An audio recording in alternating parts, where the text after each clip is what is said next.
Este vídeo foi elaborado através de um projeto de pesquisa da Universidade de Santa Cruz do Sul. É baseado na pesquisa Rotas da Imigração Alemã no Vale do Rio Pardo, a Rio Pardinho-Strassendorf, e foi publicado sobre a forma de CD-ROM. A imigração alemã deu-se no Rio Grande do Sul a partir de 1824, quando os colonos chegaram à Real Feitoria do Linho Cânhamo em São Leopoldo. Os lotes eram distribuídos gratuitamente e, em 1834, a competência da colonização foi transferida para as províncias. O artigo 16º da Lei de Orçamento número 514, de 28 de outubro de 1848, previa que a cada uma das províncias do Império fossem concedidas no mesmo ou em diferentes lugares de seu território 6 léguas em quadra de terras devolutas, que seriam exclusivamente destinadas à colonização e não poderiam ser roteadas por braços escravos. Estas terras não poderiam ser transferidas pelos colonos enquanto não estivessem efetivamente aproveitadas e reverteriam ao domínio provincial se em 5 anos os colonos respectivos não saldassem a dívida.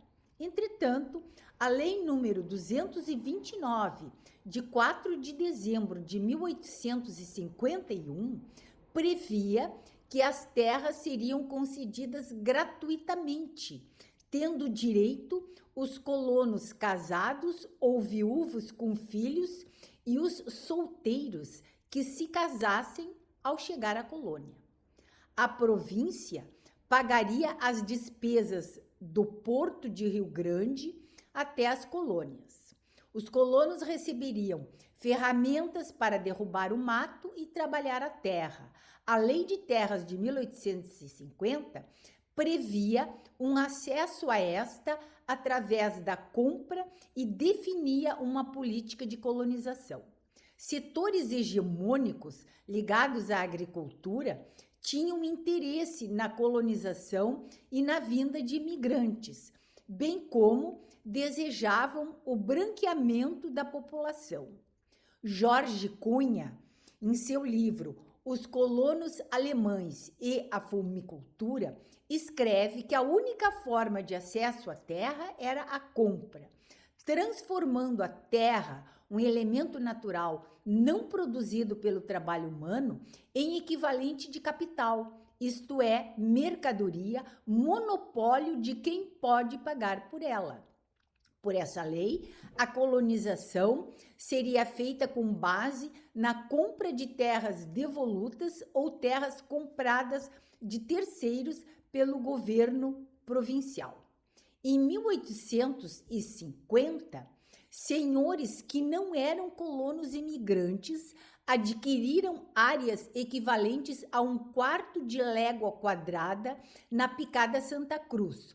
O total da área comprada por particulares era de 22.869 hectares e ficava no local onde foi erguida a colônia de Santa Cruz. Assim, em 1849, os colonos alemães chegaram a Santa Cruz. O governo da província encarregou-se da medição e distribuição dos lotes coloniais.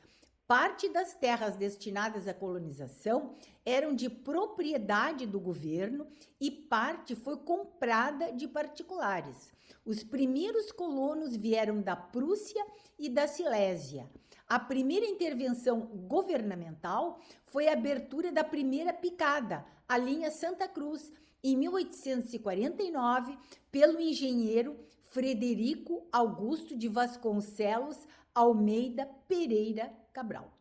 O administrador da colônia estava subordinado diretamente ao presidente da província. A cidade de Santa Cruz do Sul teve início em 1849 quando o capitão Francisco Cândido de Menezes passou a demarcar os quarteirões e chácaras. Segundo a Lei Provincial número 304, de 30 de novembro de 1854, o presidente da província ficava autorizado a comprar terras e lugares onde não houvesse terras devolutas. Deveriam ser marcados lotes de 100 mil braças quadradas para serem vendidos aos colonos. Deveriam ser reservadas terras para portos, igrejas, cemitérios, estradas e outros serviços públicos. O prazo de pagamento não deveria exceder 5 anos. Os colonos que não cumprissem com o prazo deveriam pagar 1% ao mês, ficando as terras hipotecadas até o fim do pagamento, não apenas das terras, mas de todo o valor adiantado. Os fundadores da colônia Santa Cruz receberam lotes em 19 de dezembro de 1849. A colonização da Picada Velha aconteceu entre 1849 e 1850. A Picada Nova, ou Picada Rio Pardinho, ou Rio Pardinho-Strassendorf, foi aberta em 1851 e 1852, por João Martin Buff. O prolongamento da Picada Rio Pardinho passou a chamar-se Sinimbu. Em toda a região de colonização era proibida a escravidão. Os primeiros colonos que se instalaram em Rio Pardinho tiveram a sua imigração promovida por Pedro Clauden. Os imigrantes trazidos por ele vieram em 4 navios: Fortuna, Mariane, Hermine e Saucer. Este último transportou os náufragos do navio Louise Emily, que naufragou no Canal da Mancha. No primeiro navio, Fortuna, vieram os Brust, os Fiber, Fritsch, Gelser, Henschke, Klafke, Mosman, Stumm, Schmidt, Seidel e Weber, entre outros. Já no navio Mariane, vieram nomes conhecidos em Rio Pardinho, como os Berger, Glessler, Jacobi, Merten, Neumann, Norman, Parnov, Schütz e os irmãos Zutter. No navio Hermine, vieram os Bards, os Gressler, Hoffmann, Hans, Hyde, Locke, entre outros. Já no navio Louise Emily, que naufragou, vinham, entre outros, os Brunner, Greiner, Young, John, com a esposa e os filhos, e também Carl Young, com a esposa. No mesmo navio vinham também Kissling, Licht, Lichtmann, Schrey, Schitz, Schmidt, Steiger, Wegener e os Wächter. Ao longo da Strassendorf encontramos diversas tipologias de habitação: casas em enxaimel, casas de alvenaria de pedra, com e sem reboco, e também um casarão para comércio. Como se pode observar, a lista de passageiros especificava se os colonos vinham com as esposas e filhos ou não. Muitos nomes citados neste trabalho são efetivamente dos imigrantes alemães que vieram para o sul, juntamente com suas esposas e filhos, e outros familiares ou sozinhos. Fizeram a travessia do Atlântico nos navios citados ou em outros vapores. Eles são os antepassados mais antigos das famílias proprietárias das casas pesquisadas na Rio Pardinho, Strassendorf. Dentre eles temos Henrique Carlos Wächter, João Jandrey, Rudolf Gressler, Carlos Berger, Jan Johann, Otto Urban Robert Pohl, Carlos Berger, Guilherme Spode e Francisco Keller. O grupo de 64 colonos que veio no Marine chegou ao porto de Rio Grande, embarcou no navio Comércio e chegou a Porto Alegre em 9 de novembro de 1852. A viagem durou 100 dias. A maioria era originária da Pomerânia e da Turíngia. De Porto Alegre, seguiram para Rio Pardo, e daí foram para a colônia de Santa Cruz, onde chegaram em 21 de novembro de 1852. Os imigrantes do navio Hermine seguiram para Rio Pardo no navio Comércio. Eram procedentes da Renânia e da Mosela. Ao contrário do que propalavam as autoridades, os alojamentos não tinham sido providenciados e eles se acomodaram como puderam. A história do Luiz e Emília é digna de um roteiro de filme cinematográfico. Os passageiros embarcaram em 27 de novembro de 1852. O navio naufragou no Canal da Mancha em 27 de novembro. No naufrágio, pereceram 38 pessoas.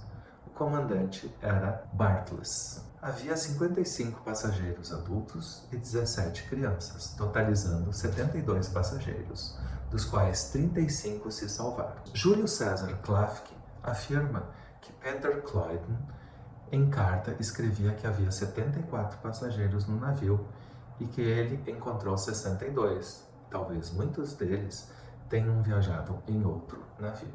Os náufragos foram acolhidos pelos moradores de Dunshannmans, até Peter Cloyden providenciar seu novo embarque para o navio Saucer, que chegou ao seu destino em 47 dias sem maiores problemas.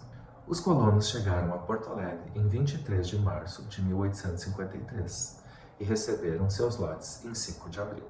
Entre as 11 casas pesquisadas no Rio Pardinho Strassendorf, temos a Casa Ian, atualmente proprietária de Marlise Dill.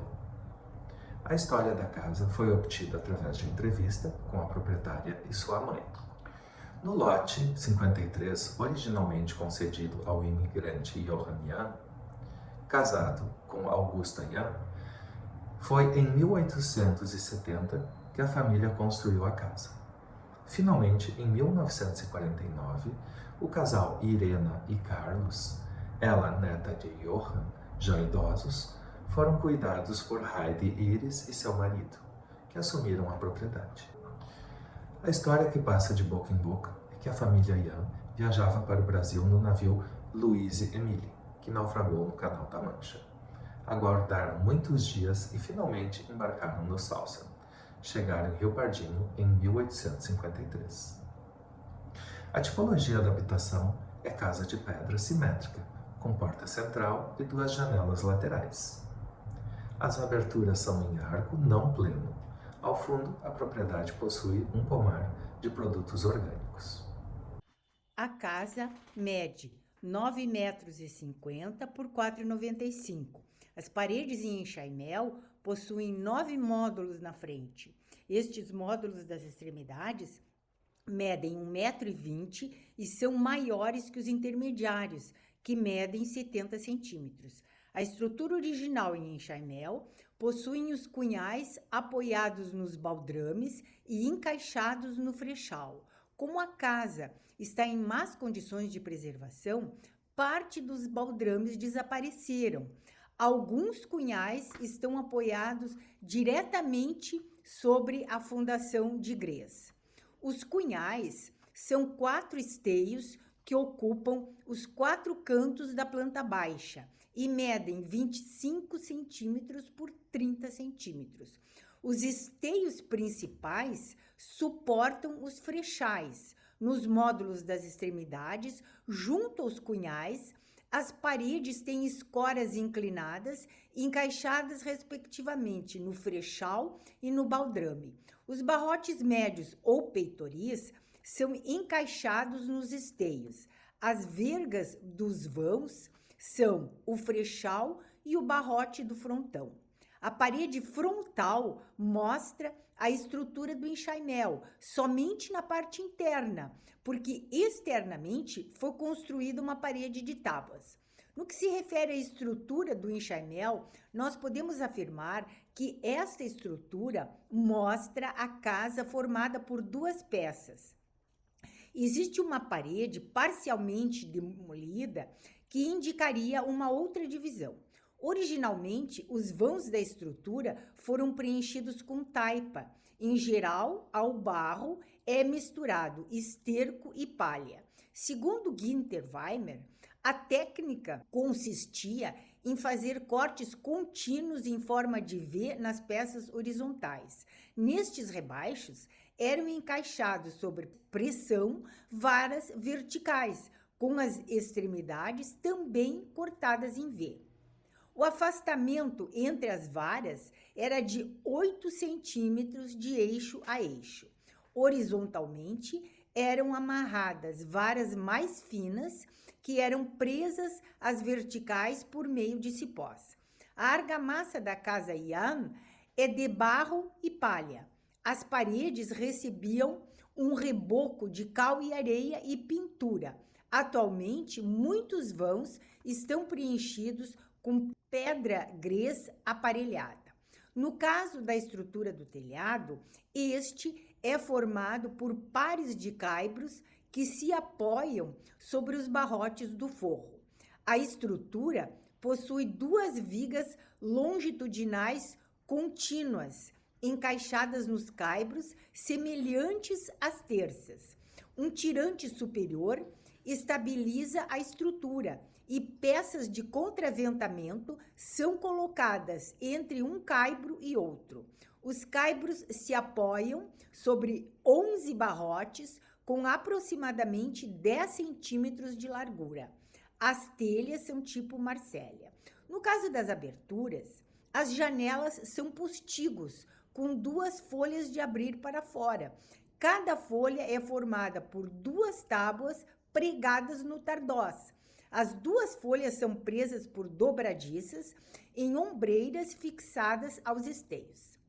A casa Yan, diferente da casa Yandrei, possui os barrotes médios ou peitoris na mesma altura, aproveitando os vãos intermediários para as janelas. Os oitões foram encobertos por paredes de tábua, sendo que o vão triangular do oitão, do lado direito, foi preenchido com uma parede de tijolos. Originalmente, eles eram vedados com tábua de mata junta. Em cada oitão, sempre havia uma pequena janela. A respeito das fundações, nós podemos afirmar que elas são construídas em pedra grés aparelhada com 3 fileiras com 53 centímetros de altura. Parte das fundações foram substituídas por blocos de pedra ou por paredes de tijolos. No caso dos beirais, as pontas dos barrotes da cobertura avançam 30 centímetros sobre a fachada. Vê-se na fachada posterior que não está encoberta pela parede de tábuas. Na fachada principal, estes barrotes foram revestidos com tábuas de beira, ou seja, tábuas pregadas perpendicularmente aos cachorros em suas extremidades, constituindo-se em um beiral. Na varanda, na parte posterior, a casa apresenta uma pequena varanda que protege o antigo forno. Essa varanda foi construída posteriormente num prolongamento de parte do telhado apoiada em pilares de tijolos. A estrutura da casa em enxaimel de Marlise Diel demonstra a importância da preservação dessa tipologia habitacional, característica da imigração alemã. O conjunto da Rio Pardinho e Strassendorf possui grande valor representativo das técnicas construtivas da arquitetura tradicional da imigração alemã, além de, em muitos casos, demonstrar a influência da arquitetura luso-brasileira. Em seus aspectos arquitetônicos, históricos e urbanísticos, representam a identidade cultural dos moradores da região do Vale do Rio Pardo. Por todas essas razões, demonstram a necessidade de uma salvaguarda do conjunto que somente será concretizada quando forem conservados e tombados, ou seja, os elementos da casa, da paisagem cultural, a própria Strassendorf, os componentes dos recursos materiais e bens não tangíveis da região, todos eles são inseparáveis do meio onde estão situados, pertencem ao patrimônio ambiental urbano e precisam ser protegidos por este patrimônio. Mais uma vez, eu reforço que o grupo de pesquisa foi formado pela arquiteta Doris Maria Machado de Bittencourt, pelo arquiteto Milton Roberto Keller, pela arquiteta Nayana Maura John e, na época, pelas bolsistas de iniciação científica Kátia Kopp, Carolina Moura e Bruna Maier. E com isto eu concluo este vídeo.